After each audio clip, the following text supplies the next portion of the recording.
Hello दोस्तों, मैं मुनीराज अपने यूट्यूब चैनल मुनी क्लासेस पर आपका स्वागत करता हूं। आज जिन प्रश्नों के समूह को लेकर हम आए हैं वह समिति और संस्था से संबंधित है। इन दो टॉपिक्स के जितने भी क्वेश्चन बन सकते थे, महत्वपूर्ण प्रश्न जो विभिन्न परीक्षाओं में आने की संभावना है या पूछे जा चुके हैं ऑलरेडी, उनको हमने इस सेशन में शामिल किया है, जिससे आप लोगों को परीक्षाओं में अधिकाधिक लाभ हो। तो आइए बढ़ते हैं। हाँ, और अगर आप चैनल पर पहली बार हैं या वीडियो को पहली बार देख रहे हैं तो इसको सब्सक्राइब करिए और बेल आइकन को ज़रूर प्रेस करिए, ताकि जब भी हम वीडियो अपलोड करें तो सबसे पहले नोटिफिकेशन आपके पास आ जाए। और अगर लास्ट तक वीडियो पसंद आए तो लाइक करिए। बढ़ते हैं अगले क्वेश्चन की तरफ। अपने पहले क्वेश्चन की तरफ बढ़ते हैं। पहला क्वेश्चन है, मनुष्यों का एक समूह है जिसे सामान्य उद्देश्य को प्राप्त करने के लिए संगठित किया जाता है, उसे कहा जाता है। तो ऐसा कौन सा समूह है? सामान्य उद्देश्य उस समूह में शामिल होने वाले सभी लोगों का जो उद्देश्य है वो समान होना चाहिए, समान उद्देश्य के लिए, क्योंकि वह अपनी ज़रूरतों को अलग अलग रहकर पूरा नहीं कर सकते। इसीलिए एक जगह संगठित होकर अपने उद्देश्यों को पूरा करने का प्रयास करते हैं। तो उसे क्या कहा जाता है? उसे समिति कहा जाता है, समिति। अगले प्रश्न की तरफ बढ़ते हैं। अगला प्रश्न है, निम्नलिखित में से कौन सा समिति का उदाहरण नहीं है? तो इन चार विकल्पों में से ऐसा कौन सा विकल्प है जो समिति का उदाहरण नहीं है? तो क्रिकेट क्लब किसी न किसी अपनी ज़रूरत को पूरा करता है, चाहे वो क्रिकेट क्लब हो या बहुत सारे ऐसे क्लब, कॉफ़ी क्लब या बहुत सारे क्लब बनते हैं, तो वह लोगों की आवश्यकताओं को पूरा करते हैं। तो इसमें ये देखना है, क्रिकेट क्लब पहला ऑप्शन है, दूसरा है कर्मचारी संघ, तीसरा है पार्क में प्रतिदिन घूमने वाले लोग, या डी है व्यापारिक संघ। तो इस चारों ऑप्शंस में देखना है किससे लोगों की आवश्यकताएं सामूहिक रूप से पूरी नहीं हो रही, या लोग उसमें कोई एकजुट होने की ज़रूरत नहीं है। तो विकल्प सी आपका सही होगा। पार्क में प्रतिदिन घूमने वाले लोग किसी भी समिति का निर्माण नहीं करते हैं। अगला प्रश्न है, जब हम परिवार का विवेचन एक समूह के रूप में करते हैं तो उसे कहा जाता है। तो जब एक परिवार का विवेचन हम एक समूह के रूप में करते हैं तो मैकाइवर एंड पेज ने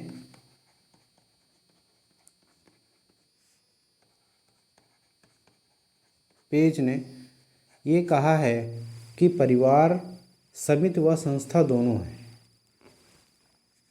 तो अगर हम परिवार का विवेचन एक समूह के रूप में कर रहे हैं तो वो समिति होगी।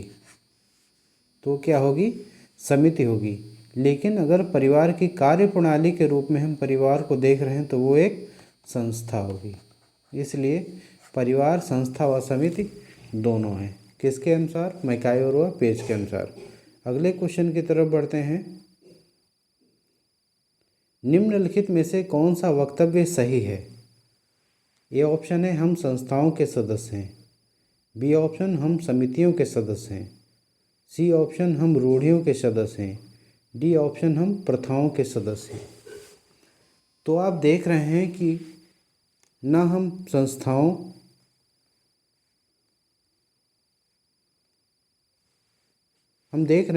संस्थाओं को देख सकते हैं और संस्था, रूढ़ियाँ और प्रथाएं, ये तीनों अमूर्त हैं। लेकिन मूर्त कौन है? समितियाँ। तो ये ऑप्शन आपका सही होगा, क्योंकि जो मूर्त है उसी का व्यक्ति सदस्य बन सकता है। उसी का व्यक्ति सदस्य बन सकता है, क्योंकि मैकाइवर ने कहा है कि समिति मूर्त है क्योंकि मनुष्य मूर्त है। किसने कहा है? मैकाइवर ने क्या कहा है कि समिति मूर्त है क्योंकि मनुष्य मूर्त है। मनुष्य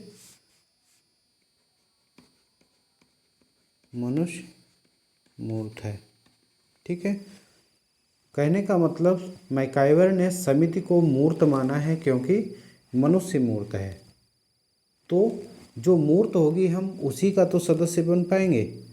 तो न हम संस्थाओं के सदस्य बन सकते हैं, न हम रूढ़ियों के, न ही प्रथाओं के, जबकि हम समितियों के सदस्य होते हैं।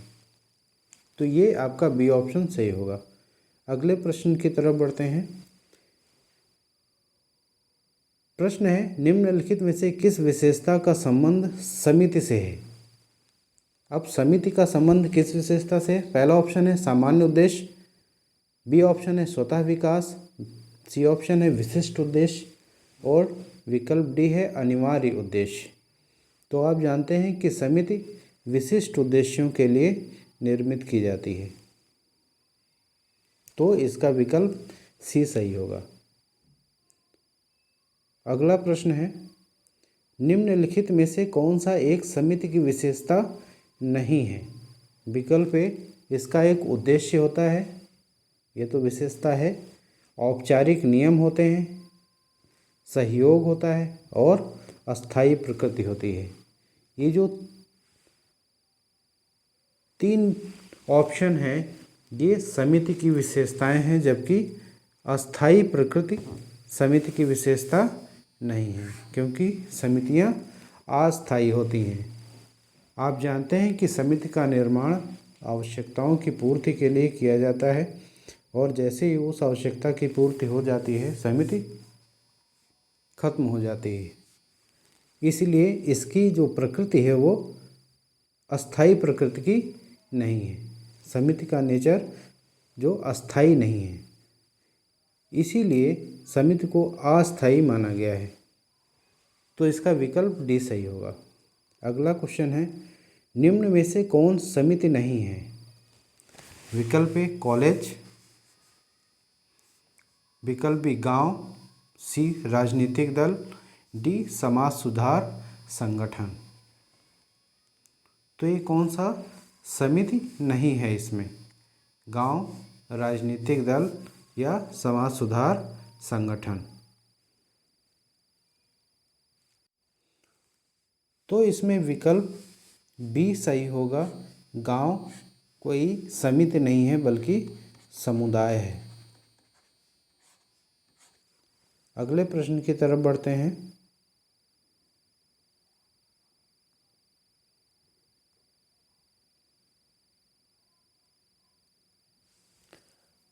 अगला प्रश्न है, हम समितियों के सदस्य हो सकते हैं, संस्थाओं के नहीं। निम्नलिखित में से यह कथन किसने दिया है? तो यह कथन मैकाइवर एंड पेज का है। मैकाइवर एंड पेज ने कहा है कि हम समितियों के सदस्य हो सकते हैं, संस्थाओं के नहीं, क्योंकि संस्थाएं अमूर्त होती हैं। संस्थाएं क्या होती हैं? अमूर्त होती हैं।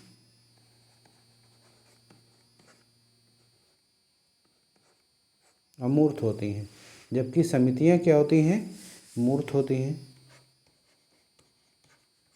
समितियां मूर्त होती हैं और संस्थाएं अमूर्त होती हैं। इसीलिए हम समितियों के सदस्य हो सकते हैं, संस्थाओं के नहीं। ये स्टेटमेंट मैकाइवर एंड पेज का है। अगले क्वेश्चन की तरफ, निम्नलिखित में से कौन समिति का उदाहरण नहीं है? तो इनमें से समिति का उदाहरण कौन नहीं है? ये ऑप्शन है लोगों की सामूहिकता, कतिपय उद्देश्यों का होना, स्वैच्छिक सदस्यता, या डी ऑप्शन है आदर्श मानदंडों का अनुकरण। तो यही विकल्प सही होगा। ये एक समिति का उदाहरण नहीं है, यह समिति की विशेषता ये नहीं है। अगला प्रश्न है, किसने कहा है कि समिति एक समुदाय नहीं है बल्कि समुदाय के अंतर्गत एक संगठन है। किसने कहा है कि समिति एक समुदाय नहीं बल्कि समुदाय के अंतर्गत ही एक संगठन है? मैकाइवर ने कहा है। ये विकल्प आपका बी सही होगा। किसने कहा है कि समिति एक समुदाय नहीं है बल्कि समुदाय के अंतर्गत एक संगठन है? क्योंकि समुदाय एक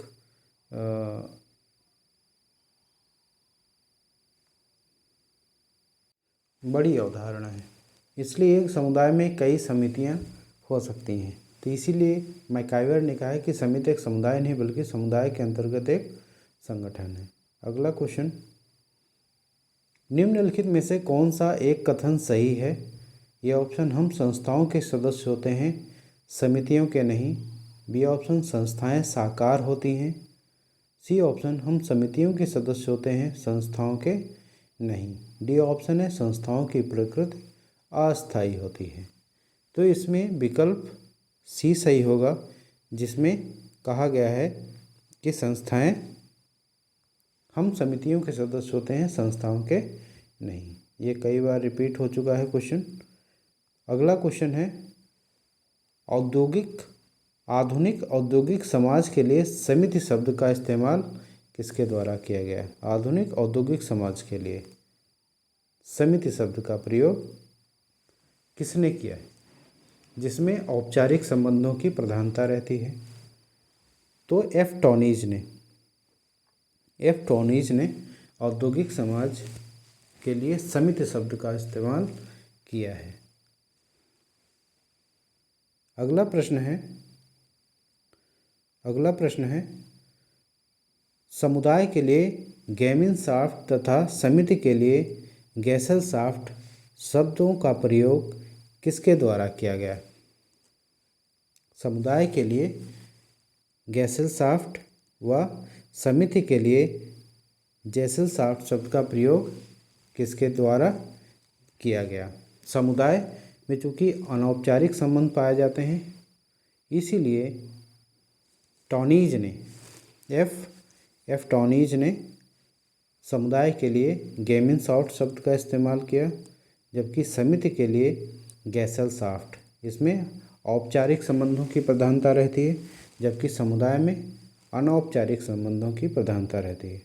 इसीलिए एफ टॉनीज ने गेमिनसाफ्ट तथा गैसेलसाफ्ट का प्रयोग समुदाय व समिति को बताने के लिए किया है। अगला क्वेश्चन है, निम्नलिखित में से कौन समिति नहीं है? तो ये ऑप्शन, एक पार्क में टहलने वाले वृद्ध व्यक्ति, श्रमिक संघ, वोट क्लब, टेनिस क्लब। ऐसा ही प्रश्न हम अभी कुछ देर पहले देख चुके हैं। तो इसमें ये ऑप्शन सही होगा, एक पार्क में टहलने वाले वृद्ध व्यक्ति समिति का निर्माण नहीं करते हैं, जबकि तीनों ये समिति का निर्माण कर रहे हैं। अगला क्वेश्चन है, समिति प्रायः किसी उद्देश्य की प्राप्ति के लिए लोगों से मिलकर कार्य करना है। ये किसके द्वारा कहा गया है कि समिति का उद्देश्य क्या होता है कि कई लोग मिलकर एक साथ काम करें। तो समिति प्रायः किसी उद्देश्य की प्राप्ति के लिए लोगों का मिलकर कार्य करना है, ये बोगार्ड्स ने कहा है। अगला क्वेश्चन है, समिति सदस्यता इंगित करती है, संस्था सेवा की विधियां साधन को इंगित करती हैं। ये किसने कहा है? समितियां क्या करती हैं? सदस्यता इंगित करवाती हैं, और संस्था सेवा विधियां या कार्य प्रणालियां बताती हैं। तो ये मैकाइवर ने कहा है। तो आप जानते हैं कि संस्थाएं क्या हैं? कार्य विधियां या कार्य प्रणालियों की व्यवस्था है, जबकि समितियां क्या हैं? कुछ निश्चित उद्देश्यों को प्राप्त करने के लिए या कुछ विशिष्ट उद्देश्यों को प्राप्त करने के लिए लोगों का मिलजुल कर कार्य करना ही समिति कहलाता है। जबकि संस्था किस प्रकार कार्य किया जा रहा है या कार्य प्रणाली क्या है उसको बताती है। जैसे एक विद्यालय, एक कॉलेज है, एक महाविद्यालय, अगर इसके समूह के स्तर पर देखें तो एक समिति है। जबकि अगर इसकी कार्यप्रणाली, बहुत सारी कार्यप्रणालियाँ पाई जाती हैं, परीक्षा प्रणाली या तो उन सब के आधार पर ये संस्था होगी। तो ये स्टेटमेंट किसने दिया है? मैकाइवर ने। समिति सदस्यता इंगित करती है, जबकि संस्था सेवा की विधियाँ। अगला क्वेश्चन है, राज्य को महासमिति किसने कहा है? Great association. ग्रेट एसोसिएशन किसने कहा है राज्य को? ग्रेट एसोसिएशन किसने कहा है? मैकाइवर एंड पेज ने। मैकाइवर एंड पेज ने राज्य को महासमिति की संज्ञा दी है। ये याद रखना, इम्पोर्टेंट क्वेश्चन है, बहुत कभी भी पूछा जा सकता है। अगला क्वेश्चन है, संस्था को परिभाषित किया गया है। संस्था को किस रूप में परिभाषित किया गया है? तो हमने पहले ही बता चुके हैं। संस्था क्या है? कार्यप्रणालियों या कार्यविधियों की व्यवस्था है जो कि समाज के द्वारा अनुमोदित होती हैं। कार्यप्रणालियाँ, उन्हीं को हम संस्था कहते हैं। तो इसमें ये ऑप्शन सही हो। कार्यप्रणाली के स्थापित स्वरूप को हम क्या कहते हैं? संस्थाएं कहते हैं। इसी का दूसरा बदला हुआ स्वरूप है क्वेश्चन का, लेकिन आंसर वही है, बदल के भी आ सकता है, इसलिए हमने इसको दे दिया। निम्नलिखित में से कौन सा कथन संस्था का अर्थ बोध कराता है? यह ऑप्शन किसी स्थान पर लोगों का समूह, बी एक अनुमोदित कार्यशैली, सी कार्यप्रणाली के स्थापित स्वरूप एवं दशाएं, डी है कार्य संस्कृति का प्रदर्शन। इसमें सी ऑप्शन सही होगा, कार्यप्रणाली के स्थापित स्वरूप एवं दशाएं। अगला क्वेश्चन है, निम्नलिखित में से कौन सी संस्था की विशेषता नहीं है? संस्था की विशेषता कौन सी नहीं है? तो संस्थाएं क्या हैं? सुपरिभाषित लक्ष्य होते हैं, स्थायित्व होता है, औपचारिक संगठन होता है और सांस्कृतिक उपकरण होता है। अब इसमें कौन सी विशेषता ऐसी है जो संस्था की नहीं है? तो सुपरिभाषित लक्ष्य होते हैं, बिल्कुल होते हैं, क्योंकि संस्थाएं आवश्यकताओं को पूरा करती हैं लोगों के। अस्थायित्व होता है, एक लंबे समय में संस्थाओं का विकास होता है, इसलिए ये अस्थायी रहती हैं। सांस्कृतिक उपकरण है, क्योंकि ये कल्चर का एक पीढ़ी से दूसरी पीढ़ी में संस्थाएं ही ट्रांसफ़र करती हैं। संस्कृति का जो है एक पीढ़ी से दूसरी पीढ़ी में जाना संस्थाओं के माध्यम से ही संभव होता है।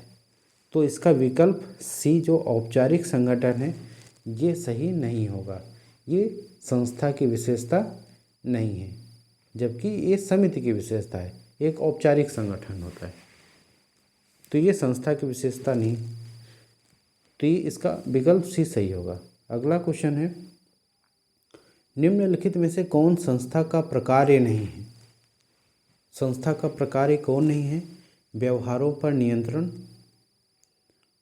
परिस्थिति तथा भूमिका का निर्धारण, परिस्थिति तथा भूमिका का निर्धारण, परिस्थिति तथा भूमिका का निर्धारण।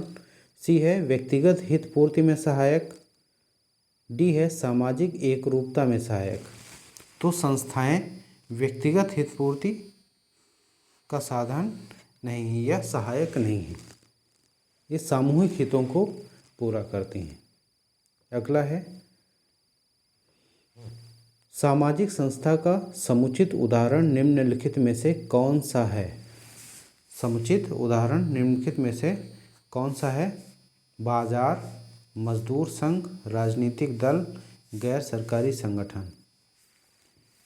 तो इसमें हमें देखना है कि कार्य प्रणाली कहाँ पर नज़र आ रही है। और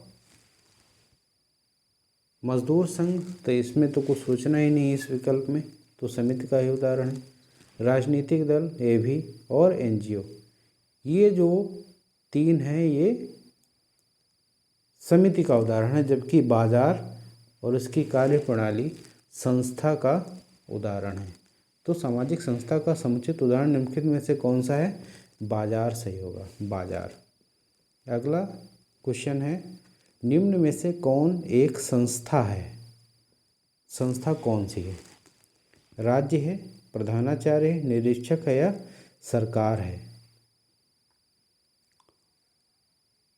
तो इसमें विकल्प ए सही होगा। सरकार क्या है? एक संस्था है, क्योंकि जब सरकार हम कहते हैं तो उसके अंदर बहुत सारी उसकी कार्य प्रणाली आ जाती है, प्रशासनिक से लेकर राजनीतिक संस्थाओं तक। तो सरकार एक कार्य प्रणाली है जो अपने दैनिक कार्य या प्रशासनिक कार्य करती है।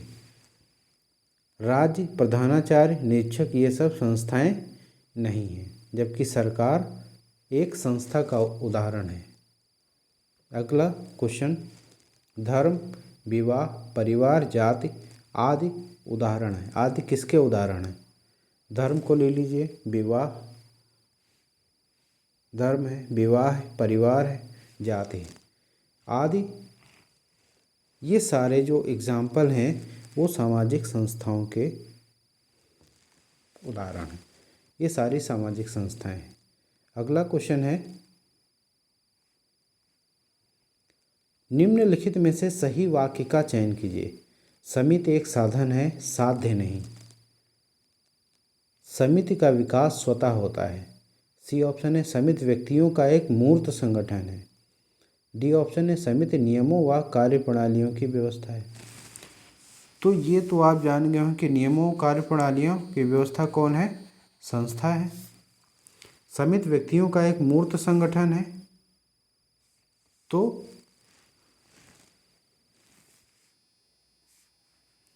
तो समिति व्यक्तियों का एक मूर्त संगठन है। ये विकल्प आपका सही होगा,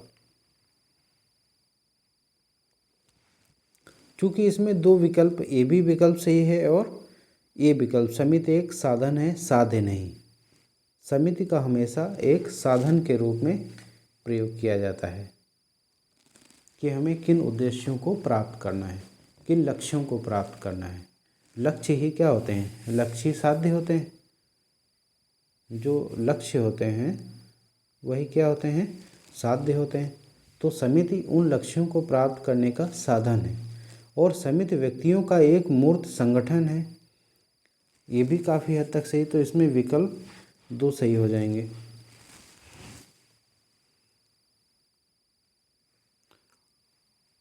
अगला क्वेश्चन है, जनरीतियों, प्रथाओं और रूढ़ियों के अस्थायी ढांचे को निम्नलिखित में क्या कहा जाता है? जनरीतियाँ, प्रथाएं और रूढ़ियों के अस्थायी ढांचे को क्या कहा जाता है? संस्था कहा जाता है। अगला प्रश्न है, निम्नलिखित में से किसे संस्था कहेंगे? छात्र संघ, कांग्रेस पार्टी, परीक्षा प्रणाली या माध्यमिक शिक्षा सेवा चयन बोर्ड?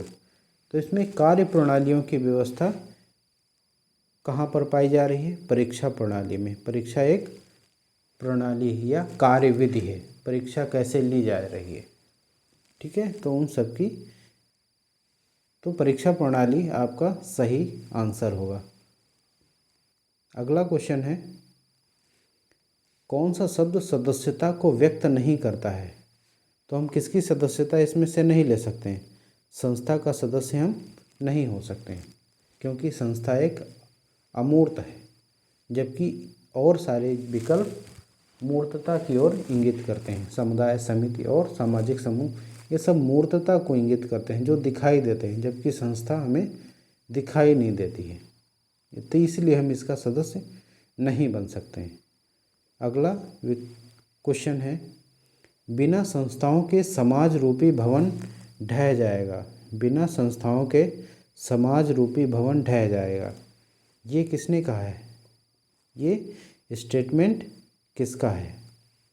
किंग एंड कोलर का ये स्टेटमेंट है, बिना संस्थाओं के समाज रूपी भवन ढह जाएगा।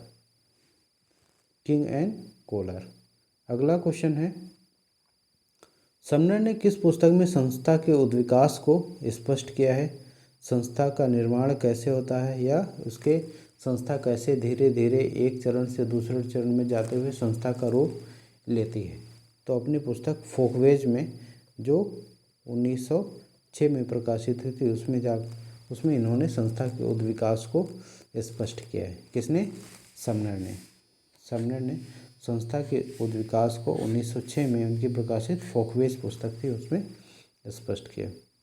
अगला क्वेश्चन है, निम्नलिखित में से किसने कहा है कि अधिकांश संस्थाएं जनरीतियों से प्रारंभ होकर प्रथाओं के पश्चात रूढ़ियों में विकसित होकर तब परिपक्व होती हैं जब नियम विशिष्ट हो जाते हैं? जब नियम विशिष्ट हो जाते हैं।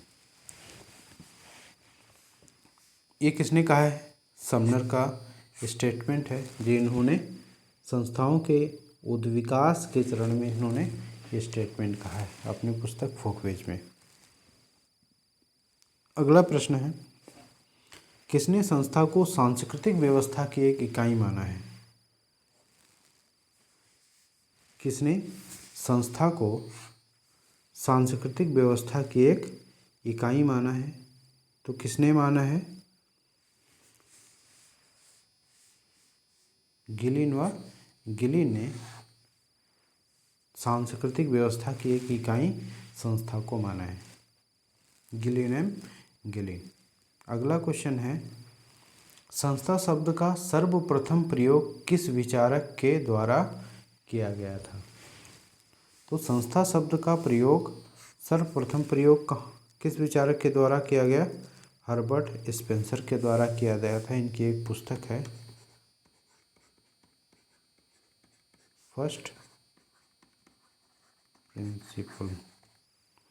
फर्स्ट प्रिंसिपल में इन्होंने हर्बर्ट स्पेंसर ने संस्था शब्द को सबसे पहले व्याख्यायित किया। अगला क्वेश्चन है, पुस्तक सोशल इंस्टीट्यूशन किसके द्वारा लिखी गई या पुस्तक सोशल इंस्टीट्यूशन किससे संबंधित है? तो ये पुस्तक किसके द्वारा लिखी गई? लॉयड बैलार्ड के द्वारा। लॉयड बैलार्ड की पुस्तक है। लॉयड बैलार्ड की पुस्तक है सोशल इंस्टीट्यूशन। ये बहुत ध्यान रखने वाली बात है और याद रखने वाली बात है, कभी भी एग्ज़ाम में ये क्वेश्चन आ सकता है। अगला क्वेश्चन है, किसने संस्था को क्रिएसिव व इनेक्टेड इंस्टीट्यूशन में बांटा है? संस्था को क्रिएसिव व इनेक्टेड इंस्टीट्यूशन, तो हमने जब लेक्चर इसका ले रहे थे इससे संबंधित संस्था से संबंधित, तो हमने बताया था कि समनर ने संस्था को दो प्रकारों में बांटा है, क्रिएसिव व इनेक्टेड। क्रिएसिव संस्थाएं उन्हें माना है जो पहले से विद्यमान है और एक लंबे समय से विद्यमान है, इनके विकास में एक लंबा समय लगा है। जबकि इनेक्टेड इंस्टीट्यूशन वह होती हैं जो मनुष्य अपनी आवश्यकताओं को पूरा करने के लिए बनाता रहता है। इसीलिए और इन संस्थाओं का उद्विकास कहाँ से हुआ, ये जो है, तो इसलिए इन्हीं को क्रिएसिव इंस्टीट्यूशन कहा जाता है, क्योंकि इनका विकास बहुत लंबे समय में हुआ है। जबकि इनेक्टेड इंस्टीट्यूशन अपनी ज़रूरतों के अनुसार मनुष्य बनाता रहता है। तो इनेक्टेड व क्रिएसिव में किसने बांटा? समनर ने। अगला क्वेश्चन है, निम्नलिखित में से किसके द्वारा द्वितीयक संस्था या सेकेंडरी इंस्टीट्यूशन की अवधारणा दी गई? तो द्वितीयक इंस्टीट्यूशन किसने कहा?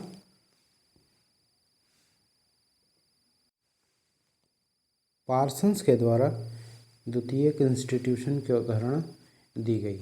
और इसको बताने के क्रम में इन्होंने बताया, जब प्राथमिक संस्थाएं अपना काम सही ढंग से नहीं कर पाती हैं या करने में अक्षम रहती हैं, तभी द्वितीयक संस्थाओं का उद्भव होता है। जैसे पालनागृह,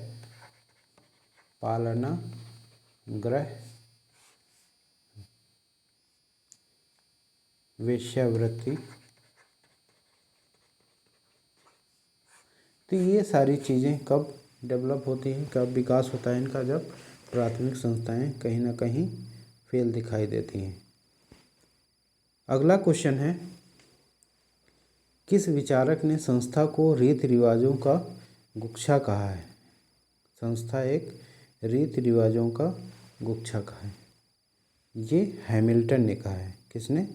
हैमिल्टन ने संस्था को रीति रिवाजों का एक गुच्छा कहा है। अगला क्वेश्चन है। थैंक यू ये वीडियो देखने के लिए। अगर ये वीडियो पसंद आया हो तो वीडियो को लाइक करिए। चैनल को पहली बार देख रहे हैं तो सब्सक्राइब करिए। लाइक ज़रूर कर दीजिए ताकि मोटिवेशन बना रहे कि अगले वीडियोज़ भी बनाते रहें और कुछ नए प्रश्न आपके सामने लाते रहें। धन्यवाद।